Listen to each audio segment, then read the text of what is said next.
मनमोहनपुर नाम का एक छोटा सा शांत गांव था। वहां के लोग बहुत ही मेहनती और परिश्रमी थे। दिन भर खेतों में पसीना बहाना और कड़ी मेहनत करना उनका रोज का नियम था। लेकिन इस गांव की एक अजीब बात थी। पूरे गांव में ना तो कोई ढंग का ढाबा था और ना ही कोई खाने पीने का ठेला। कुछ था तो वो थी सिर्फ मोतीलाल के चिकन की दुकान। अब रोज रोज वही रूखा सूखा चिकन खाकर गांव के लोग पूरी तरह ऊब चुके थे। उन्हें अपनी जीभ के लिए कुछ नया, कुछ छटपटा चाहिए था।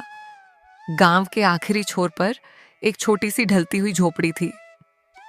उस घर में रहता था रमेश और उसके पिताजी रहते थे। उसके पिता की तबीयत पिछले कुछ समय से बहुत खराब चल रही थी। उनकी महंगी दवाइयों का खर्च उठाने के लिए रमेश के पास कोई और रास्ता नहीं था।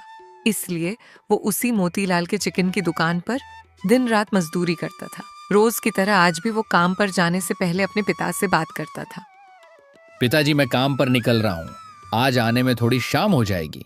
आप बिल्कुल चिंता मत करना और समय से अपनी दवा खा लेना।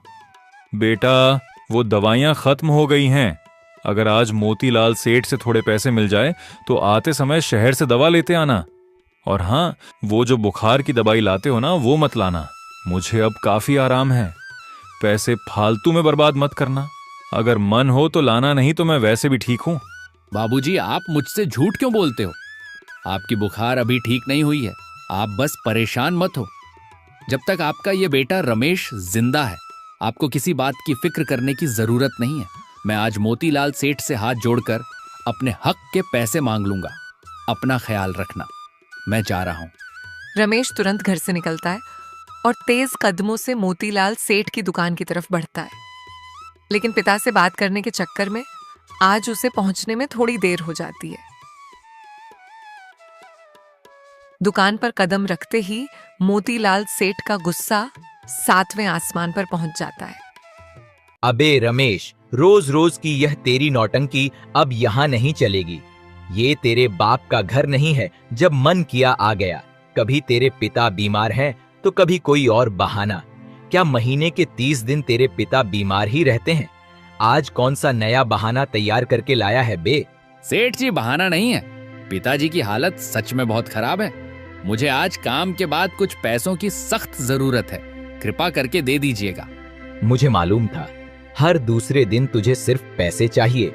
अबे ओ, पैसे क्या यहाँ पेड़ पर उगते हैं? जो जब चाहा तोड़ लिया।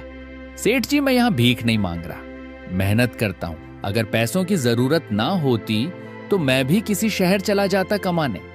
आपके यहाँ दिन रात अपनी हड्डी पसली एक करता हूँ तो सिर्फ अपने पिताजी की दवा के पैसों के लिए ही ना। ओहो, अब तेरी जुबान तो आजकल बहुत चलने लगी है। पैसे नहीं मिलेंगे? साफ बात है। पहले चुपचाप काम पर लग जा। शाम को अगर दुकान में अच्छी कमाई हुई तब देखूंगा। रमेश भारी मन से काम में जुट जाता है। वो दुकान पर आने वाले ग्राहकों को संभालना शुरू करता है। दोपहर से शाम हो जाती है, लेकिन रमेश का ध्यान बार बार अपने बीमार पिता और उसकी दवाइयों पर ही लगा रहता है।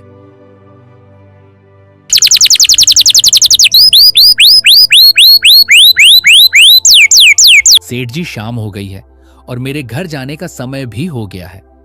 अब तो पैसे दे दीजिए। मुझे पिताजी के लिए शहर से दवा भी उठानी है। अरे रमेश, तुमने बोलने में थोड़ी देर कर दी। अभी तेरे सामने ही तो मैंने चिकन देने वाले का सारा हिसाब चुकता किया है। अब मेरे पास एक ढेला भी नहीं बचा और तूने मुझे पहले याद क्यों नहीं दिलाया? लेकिन सेठ जी, मैंने तो सुबह ही आपसे पैसों के बारे में बोला था। देख, फालतू बहस मत कर। मेरे पास नगद पैसे नहीं है। ऐसा कर, पैसों के बदले तू यहाँ से चिकन ले जा। लगातार 20 दिनों तक रोज थोड़ा थोड़ा चिकन ले जाना। तेरा सारा हिसाब बराबर हो जाएगा। अरे सेठ जी, मैं इस कच्चे चिकन का क्या करूंगा? भला कोई रोज रोज चिकन कैसे खा सकता है? क्या मैं गांव में चिकन की कोई दूसरी दुकान खोल लूं? देख, मुझसे ज्यादा बकवास मत कर। तुझे जो करना है कर, पर पैसे नहीं है। मैंने कह दिया ना। अब यह चिकन चाहे तू खुद खा, चाहे किसी को बेच दे या तालाब में फेंक दे। यह तेरी मर्जी है। लेना है तो ले, नहीं तो अपनी राह पकड़। हट जा मेरी आंखों के सामने से। रमेश मजबूरी की आग में जल रहा था, लेकिन वो कुछ नहीं कर पाता। उदास मन और खाली हाथ लेकर वो सीधे घर वापस आता। क्या हुआ रमेश? मेरा बेटा आज इतना उदास क्यों है? क्या रास्ते में किसी ने कुछ कहा या दुकान पर मोतीलाल सेठ से कोई लड़ाई हो गई? पिताजी, मैं भी कितना बड़ा मूर्ख हूं। मोतीलाल सेठ मुझे हर बार अपनी चिकनी चुपड़ी बातों में फंसा लेता है और मैं उसकी बातों में आ जाता हूं। आज भी उसने मुझे पैसे नहीं दिए। अब आप ही बताओ पिताजी, आपकी दवाइयां कहां से आएंगी? अरे पागल, दवा का क्या करना है? देख, मैं तो बिल्कुल भला चंगा हूं। वैसे मोतीलाल ने क्या कहा? पिताजी, मोतीलाल सेठ ने साफ मना कर दिया कि पैसे नहीं है। उसने पैसों के बदले मुझे 20 दिन तक चिकन ले जाने को कहा है। अब आप ही बताओ पिताजी, उस चिकन का हम क्या करेंगे? बेटा, अगर वो चिकन दे रहा है तो हम हार नहीं मानेंगे। हम उस चिकन से तंदूरी चिकन बनाकर बेचेंगे। तंदूरी चिकन? पिताजी, ये क्या होता है? मैंने तो इसका नाम पहली बार सुना है। बेटा, तेरी माँ और मैं जब शहर के एक बड़े रेस्टोरेंट पर काम करते थे, तब तेरी माँ बहुत ही स्वादिष्ट तंदूरी चिकन बनाती थी। उनके हाथ के हुनर को मैंने देखा था। कभी कभी मैं भी घर पर उनके तरीके से तंदूरी चिकन बनाता था, और सच मान, मेरे हाथ का स्वाद तो तेरी माँ से भी कई दुगना बेहतर था। पिताजी, आपकी बात तो सही है, लेकिन नया धंधा शुरू करने के लिए सामान, मसाले और सबसे बड़ी बात, ठेले के लिए पैसे कहां से आएंगे? हमारे पास तो एक भी रुपए नहीं है। बेटा सुन, मेरे पास तेरी माँ की कुछ गहने हैं। इन्हें कल सुबह ही बाजार ले जाकर या तो बेच देना या गिरवी रख देना। इससे जो भी पैसे मिले उससे अपना नया काम शुरू करना। नहीं पिताजी, ये माँ की आखिरी निशानी है। मैं इसे कभी नहीं बेच सकता। रमेश बेटा, इस समय गहने से ज्यादा जरूरी तुम्हारी मेहनत और हमारा आत्मसम्मान है। जो मैं कह रहा हूं वही करो। कल सुबह होते ही सबसे पहले गहने लेकर अमीर चंद सेठ के पास जाना। वहां से पैसे लेकर एक नया ठेला और तंदूरी चिकन बनाने का सारा सामान ले आना। और हाँ, मोतीलाल सेठ के यहां से अपने हक का चिकन लाना मत भूलना। मैं घर पर ही मसाला तैयार रखूंगा। पिता की भरोसे और हौसले के आगे रमेश को झुकना पड़ा। दोनों आंखों में नए सपने लिए उस रात सो जाते हैं। अगली सुबह जैसे ही सूरज की पहली किरण धरती पर पड़ती है, रमेश एक नए जोश के साथ उगता है। वो पिता के दिए हुए गहने लेकर दूसरे गांव के सबसे बड़े सोनार सेठ आमिर चंद के पास जाता है। गहने के बदले उसे कुछ अच्छे पैसे मिल जाते हैं। रमेश बिना वक्त गवाए सीधे शहर के बाजार में जाता है। वहां से वह एक चमचमाता हुआ नया ठेला, लकड़ी, कोयला, प्लेट और तंदूरी चिकन बनाने के लिए जरूरी मसाले लेकर घर लौटता है। इसके बाद वो मोतीलाल सेठ की दुकान पर जाकर अपने हक का चिकन लेता है और मोतीलाल सेठ के मुंह पर साफ कह देता है कि आज से वह उसकी जी हजूरी नहीं करेगा। रमेश कच्चा चिकन लेकर घर आता है और पिताजी के सामने रख देता है। रमेश के पिताजी रसोई में बैठ जाते हैं और अपने पुराने तजुर्बे के साथ मसालों का ऐसा जादुई मिश्रण तैयार करती है कि देखते ही देखते तंदूरी चिकन उस मसाले में रंग जाते हैं। रमेश जब कोयले की भट्टी सुलगाकर जैसे ही मसाले से रंगी चिकन चूल्हे पर रखता है तो वहां कुछ अद्भुत होता है। जैसे ही चिकन को दहकते कोयले पर सिकने लगते हैं, उन पर से मक्खन और मसालों की बूंदें टपकती हैं। कोयले की धीमी आंच पर सिकते ही चिकन का रंग हल्का लाल होने लगता है। तुरंत रमेश अपना ठेला गांव के किनारे लगा देता है। तभी एक अनजान जोड़ा उसके ठेले पर आता है। अरे भैया जी, तंदूरी चिकन, ये लाजवाब चीज तो हमने सिर्फ बड़े बड़े शहरों के होटलों में बिकते देखी थी। अब हमारे इस छोटे से गांव में भी मिलने लगी क्या? अजी, गांव में मिल रही है तो शुक्र मनाओ, वरना इस मनमोहनपुर गांव में तो शाम को खाने के नाम पर कुछ मिलता ही नहीं था। वैसे भैया जी, एक बात बताओ, तुम्हारे दिमाग में गांव के भीतर तंदूरी चिकन बनाने का यह अनोखा आइडिया आया कैसे? ये तो यहाँ की रेसिपी है ही नहीं। अरे बहन जी, ये आइडिया और ये हुनर सब मेरी पूजनीय पिताजी के हाथों का कमाल है। आप बातें बाद में कीजिएगा, पहले एक बार चक्कर देखिए। अच्छा भाई, अगर इतना भरोसा है तो इसी बात पर हमारे लिए भी एक प्लेट लगा ही दो। भैया जी रुको रुको, प्लेट लगाने से पहले जरा इसका दाम तो पूछ ले। हाँ भाई, एक प्लेट का क्या रेट रखा है तूने? भाई साहब, आज मेरा पहला दिन है और आप दोनों मेरे सबसे पहले ग्राहक हैं। अब आप ही बताइए, शहर में इसका क्या दाम होता है? मैं गांव के हिसाब से क्या रेट रखूं? शहर में तो भाई इसके कम से कम 120 रुपए प्लेट लेते हैं, पर हमारा गांव ठहरा यहाँ इतना महंगा नहीं चल पाएगा। तुम चाहो तो इसका दाम 60 रुपए प्लेट रख सकते हो।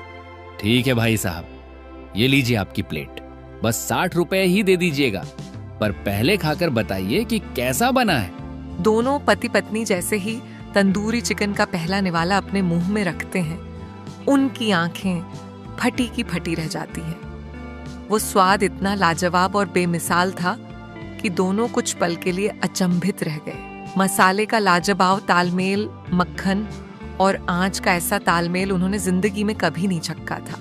भाई साहब गजब, एकदम लाजवाब स्वाद है।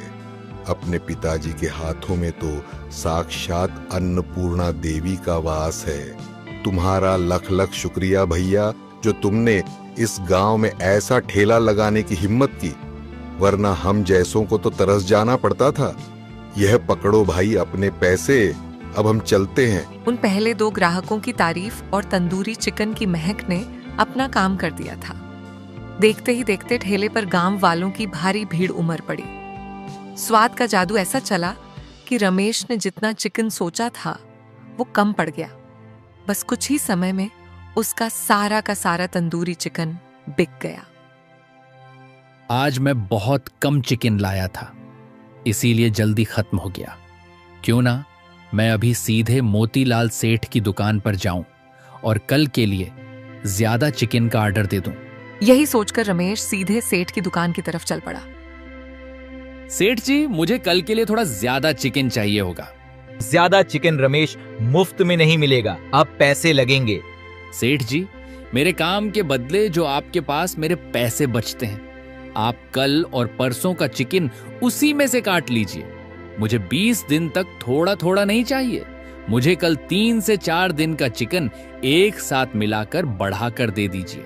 अच्छा ठीक है, तो आज का हिसाब समझ ले और कल का चिकन ले जाना, उसके बाद से नगद पैसे लगेंगे। ठीक है सेठ जी, कल मुझे चिकन बढ़ाकर ही दीजिएगा। इतना कहकर रमेश वहां से चला जाता है। यह रमेश अचानक इतना चिकन क्यों मांग रहा है? कहीं इस लड़के ने सच में गांव में चिकन की कोई दूसरी दुकान तो नहीं खोल ली? चलो कोई बात नहीं, दुकान चाहे जो भी खोले, चिकन तो आखिर मेरी ही दुकान से खरीद कर ले जाएगा ना, मुनाफा तो मेरा ही होना है। मोतीलाल सेठ इस गलत फहमी में बहुत खुश था। उधर रमेश रात को घर पहुंचता है, अपनी मेहनत की पहली कमाई आदर सहित अपने पिता के हाथों में सौंपता है और सुकून की नींद सो जाता है। अगली सुबह होती है। रमेश तय समय पर मोतीलाल सेठ की दुकान से ज्यादा मात्रा में चिकन लेकर घर आता है। उसके पिता फिर से उसी अनोखे अंदाज में और सालों के तजुर्बे से मसाले मिलाकर तंदूरी चिकन तैयार करते हैं। रमेश ठेला लेकर गांव के उसी कोने पर पहुंचता है। अब भी ठेला लगाए कुछ ही देर हुई थी कि खुशबू सूंघकर लोगों की कतार लग गई। उधर अपनी दुकान पर मक्खियां मार रहा मोतीलाल सेठ परेशान बैठा था। शाम हो चुकी थी पर उसकी दुकान पर सन्नाटा पसरा था। वो बड़बड़ाने लगा, आखिर आजकल इन गांव वालों को क्या हो गया है? एक भी आदमी चिकन खरीदने नहीं आया। कहीं ऐसा तो नहीं कि रमेश सबको चिकन मुझसे सस्ता बेच रहा है? मोतीलाल इसी सोच में था कि तभी दुकान के सामने से गांव का लल्लन गुजरता है। मोतीलाल तुरंत उसे आवाज लगाता है, अरे लल्लन, ओ लल्लन भाई, जरा सुनना, इधर आना तो। हाँ सेठ जी, कहिए क्या बात है? अरे लल्लन, गांव में क्या चिकन की कोई दूसरी दुकान खुल गई है क्या? आज कोई मेरी दुकान की तरफ कोई ग्राहक भी नहीं आ रहा? नहीं सेठ जी, चिकन की कोई दूसरी दुकान नहीं खुली है, पर हाँ, तुम्हारे यहाँ काम करने वाले रमेश ने अपनी दुकान जरूर खोल ली है। क्या रमेश ने चिकन की दुकान खोल ली? अरे नहीं सेठ, चिकन की दुकान नहीं, उसने तंदूरी चिकन का ठेला लगाया है गांव के किनारे। भाई साहब, स्वाद ऐसा बेहतरीन है कि सारे गांव के लोग वहीं उमड़ पड़ा है। चलो कोई बात नहीं, बेचने दो उसे तंदूरी चिकन, आखिर चिकन तो मेरी ही दुकान से उठाएगा ना। लल्लन के जाने के बाद मोतीलाल सेठ के दिमाग में लालच का कीड़ा काटने लगा। वो सोचने लगा, यह मौका है, रमेश का धंधा बढ़ रहा है तो क्यों ना मैं कच्चे चिकन का दाम ही बढ़ा दूं। वो मजबूरन महंगे दाम पर खरीदेगा और मैं बिना मेहनत के ज्यादा पैसा कमाऊंगा। उधर ठेले पर गांव के बुजुर्ग काकी रमेश से कहती हैं, रमेश बेटे, एक बात बताओ, तुम इतना स्वाद वाला और इतना लाजवाब तंदूरी चिकन इतने सस्ते दाम में क्यों बेच रहे हो? अगर यही चीज शहर में होती तो लोग खुशी खुशी 160 रुपये से 200 रुपये प्लेट दे देते, और तुम सिर्फ 60 रुपये में दे रहे हो।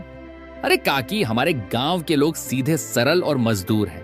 गांव में सब कुछ मौजूदा है और मोतीलाल सेठ भी मुझे अच्छे दामों पर चिकन दे देता है, तो मैं अपनों लोगों से ही ज्यादा मुनाफा कमाकर क्या करूंगा काकी? मुझे इस धंधे से एक वक्त की रोटी और पिताजी की दवा के लिए 20 से 30 रुपए बच जाते हैं। मेरे लिए उतना ही बहुत है। तुम्हारी विचार तो बहुत अच्छी है बेटा, पर तुम उस मोतीलाल सेठ को नहीं जानते। वो बेहद मक्कार और कपटी इंसान है। अगर उसे पता लग गई कि तुम्हारा धंधा इतना अच्छा चल रहा है तो वो कुछ न कुछ करके कच्चे चिकन का दाम बढ़ा देगा। तब तुम क्या करोगे? काकी, आप क्यों चिंता करती हो? मोतीलाल सेठ ऐसा कुछ नहीं करेगा। अगर ऐसा किया तो जब का तब देखा जाएगा। मैं तो बस कुछ ऊपर वाले के ऊपर छोड़ दिया है। वाह बेटा, बस यह दुकान बंद नहीं होनी चाहिए और स्वाद हमेशा ऐसा ही रखना। अपने पिता से कह देना कि नीलू काकी ने कहा है, स्वाद बहुत लाजवाब है। दिन दुगुना रात चौगुना तरक्की करो बेटा। नीलू काकी रमेश को आशीर्वाद देकर चले जाती हैं। धीरे धीरे शाम हो जाती है और रमेश का सारा तंदूरी चिकन फिर से बिक जाता है। वो खुशी खुशी घर लौटता है, पैसे पिता को सौंपता है और थका होने के कारण तुरंत सो जाता है। लेकिन आने वाली सुबह रमेश के लिए एक नई परेशानी लेकर आने वाली थी। अगली सुबह होती है, वो मोतीलाल सेठ की दुकान पर जाता है। चिकन महंगी होने के कारण वो चिकन नहीं लेता है और ठेला नहीं खोलता। थोड़ी देर बाद गांव वाले उसके घर आते हैं। रमेश साफ साफ बता देता है, जब तक चिकन महंगी रहेगी ठेला बंद रहेगा। और उसने कई चिकन देने वाले से पता किया, पर मोतीलाल सेठ से डर से कि चिकन देने का नाम नहीं ले रहा है, इतना सुनते ही गांव वाले मोतीलाल की दुकान पर गए और जोर जोर से चिल्लाने लगते हैं। सुन ले मोतीलाल, अगर चिकन सस्ती नहीं हुई तो कोई भी तुम्हारी दुकान से चिकन नहीं लेगा। इतना सुनते ही मोतीलाल सेठ डर गया और चिकन सस्ती कर दी। और मोतीलाल सेठ ने रमेश से माफी भी मांगी। सीख एकता में बल होता है।